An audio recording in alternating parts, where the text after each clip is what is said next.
आप देख रहे हैं अनहोनी। अनहोनी में आज की कहानी हमारे साथ शेयर की है भानु जी ने। तो चलिए बढ़ते हैं आज की इस कहानी की ओर। साल 1999।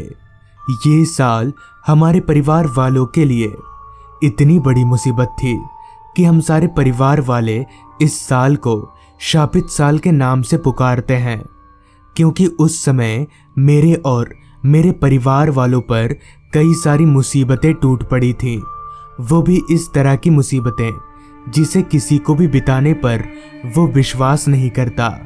खैर, वाकया कुछ यूं है कि 10वीं परीक्षा देकर अपने गांव मैं राजगढ़ गया, जहां मेरी दादी विजय चाचा और अजय चाचा रहते थे। मेरे पापा भाइयों में सबसे बड़े थे और विजय चाचा मझले तो अजय चाचा सबसे छोटे। विजय चाचा शहर में मछली बेचा करते थे और अजय चाचा गांव में ही खेती बाड़ी किया करते थे। मैं इस बार गांव में काफ़ी दिन रुकने वाला था, क्योंकि अभी मेरी काफ़ी लंबी छुट्टी थी, तो मैं आराम से वहां रहकर दिन गुजारने लगा।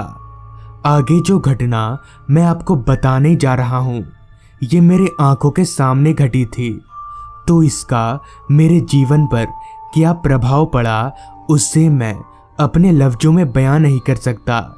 खैर, विजय काका को मछली बेचने के कारण सुबह सुबह जल्दी घर से निकलना पड़ता था। कभी कभी ठीक से दिन की रोशनी भी नहीं होती कि विजय चाचा घर से काम पर निकल जाते। कुछ बोलने पर उनका एक ही जवाब रहता, जल्दी जाऊंगा तो अच्छी मछलियां मिलेंगी और जल्दी बिक भी जाएंगी। ऐसे ही सब कुछ चलता रहा। तभी अचानक एक दिन मेरी नींद काफी तेज बिजली कड़कने से टूटी, तो मैंने देखा कि विजय काका काम पर निकलने की तैयारी कर रहे हैं, लेकिन बाहर अभी भी घना अंधेरा छाया हुआ था। तो मैंने विजय चाचा से कहा, चाचा अभी तो रात है, फिर क्यों जा रहे हैं आप? इस पर चाचा ने कहा, नहीं भानु, ज़्यादा मछलियाँ लेनी है तो जल्दी जाना होगा, और ऐसे भी उतनी भी रात नहीं है, अभी 3:30 बज रहे हैं। विजय चाचा के इतना बोलते ही मैंने जब अपनी निगाहें घड़ी की ओर घुमाई तो सच में वक्त 3:30 बजे का हो रहा था।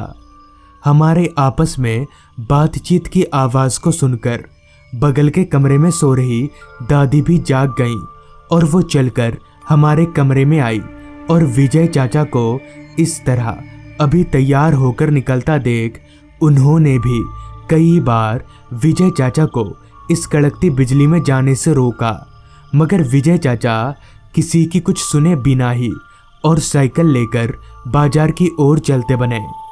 विजय चाचा के घर से निकले अभी 5 से 10 मिनट हुआ ही होगा कि तभी काफ़ी जोरदार हवाओं के साथ बारिश शुरू हो गई, जिससे हम तीनों को विजय चाचा की काफ़ी चिंता होने लगी।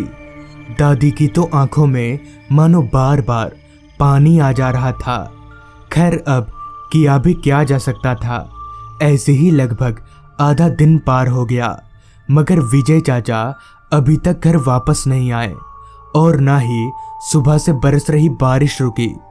अब हमें विजय चाचा की और भी ज़्यादा चिंता होने लगी थी, तो मैंने और छोटे चाचा ने मिलकर 1-2 जगहों पर पता भी किया, मगर उनका कोई पता नहीं चला।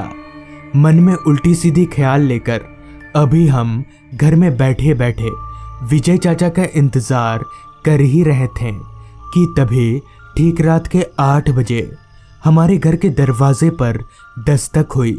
तो छोटे चाचा ने जब दरवाज़ा खोला तो ठीक दरवाजे पर विजय चाचा खड़े थे।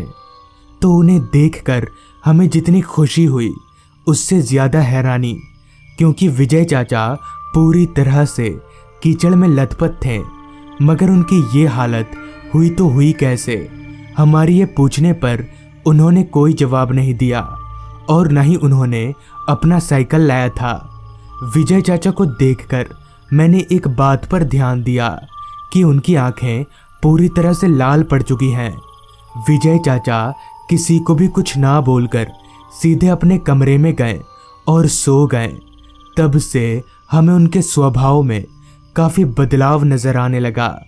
उन्होंने मछली बेचने का काम भी छोड़ दिया और सारा दिन अपने कमरे में बंद रहने लगे। ना किसी से बातचीत और ना ही ठीक से खाना पीना। मैं रात को उन्हीं के कमरे में सोता था तो एक रात मेरी नींद उनकी आवाज़ से खुली, भानु, भानु। जिस पर मैंने उठकर आंख मलते हुए कहा, हाँ चाचा, क्या बात है, बोलिए। इस पर चाचा ने कहा, एक कप चाय बना दोगे मेरे लिए? दरअसल विजय काका के कमरे में हमेशा एक स्टोव और चाय बनाने की सारा सामान रखा होता था, क्योंकि वे पहले जब हर सुबह मछली बेचने जाया करते थे तो खुद चाय बनाकर पीकर जाते थे। जिस पर मैंने कहा, आप खुद बना लीजिए ना चाचा, मुझे बहुत जोर नींद आ रही है। इस पर चाचा जी का जवाब सुनकर मेरा दिमाग हिल गया, क्योंकि उन्होंने ये कहा, मैं नहीं बनाऊंगा, मुझे आग से डर लगता है। विजय चाचा की इस बात को सुनकर मैं हैरान रह गया, मगर फिर भी मैं उठकर चाय बनाया और चाचा को देने के बाद एक कप खुद भी पिया। ऐसे ही अगली रात मेरे साथ एक और घटना घटी। अगली रात बिजली ना होने के कारण मुझे नींद नहीं आ रही थी, जिस कारण विजय चाचा के खर्राटों की आवाज़ मुझे साफ साफ सुनाई पड़ रही थी। खैर, काफ़ी देर मशक्कत करने के बाद नींद ने मुझे अपने आगोश में ले लिया। फिर जब मेरी आंख खुली तो कमरे में खिड़की से चांद की काफ़ी रोशनी आ रही थी, जिससे कमरे का हर एक कोना अच्छे से दिख रहा था। फिर जब मैंने अपनी निगाहें एक बार विजय चाचा की ओर घुमाई तो मेरे होश उड़ गए और मैं बिस्तर पर लेटे लेटे ही कांपने लगा, क्योंकि अब उनका शरीर बहुत बड़ा हो चुका था और उनका पैर बिस्तर से बाहर लटक रहा था। अभी मैं लेटे लेटे उन्हें देख ही रहा था कि तभी विजय चाचा बिस्तर पर से उठ खड़े हुए और कमरे से निकलकर बाहर की ओर जाने लगे। मुझे बहुत अजीब सा लग रहा था और मुझे ये पता लगाना था कि आखिर विजय चाचा इतनी रात गए बाहर क्यों जा रहे हैं। लिहाजा मैं भी घर से बाहर निकलकर उनके पीछे पीछे जाने लगा। हालांकि वक्त आधी रात का था, मगर चांद की रोशनी में सब कुछ दिन जैसा लग रहा था। कुछ देर चलने के बाद विजय काका एक बड़े से बैर के पेड़ के पास जाकर रुक गए और बड़बड़ाते हुए कुछ बोलने लगे। अभी मैं खड़े खड़े विजय चाचा को देख ही रहा था कि तभी उस पेड़ पर से सफ़ेद साड़ी पहने कोई औरत नीचे उतरी। उस औरत का चेहरा इंसानों से अलग तो था ही, साथ ही काफ़ी ज़्यादा डरावना था। तभी वो औरत चाचा से एक अजीब भाषा में कुछ बात करने लगी। चाचा जी भी उस औरत से उसी भाषा में बात कर रहे थे, जिसके बाद धीरे धीरे चाचा जी का भी चेहरा उस औरत की तरह ही डरावना हो गया।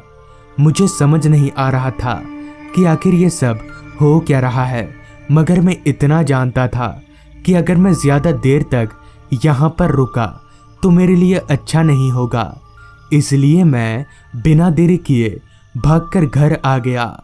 उस रात तो मैंने किसी को भी कुछ नहीं बताया, मगर सुबह होते ही मैंने सबको सारी बात बता दी, जिसके बाद सभी घर वालों ने मिलकर एक तांत्रिक को बुलाया और विजय काका का झाड़ फूक करवाने पर पता चला कि उस रात जब चाचा जी अपनी साइकिल लेकर उस बैर के पेड़ के पास से गुजर रहे थे, तभी उस चुड़ैल ने चाचा जी को अपने वश में कर लिया। और साथ ही तांत्रिक ने यह भी बताया कि अगर ये बात पता चलने में और थोड़ी देर हो जाती तो शायद हम लोग आज जिंदा ना होते। तो दोस्तों, ये थी आज की कहानी। अगर आपको ये कहानी अच्छी लगी हो तो चैनल को ज़रूर सब्सक्राइब कर लें। तो मैं आपका दोस्त आर्यन जल्द ही मिलूंगा आपसे ऐसी ही एक कहानी के साथ।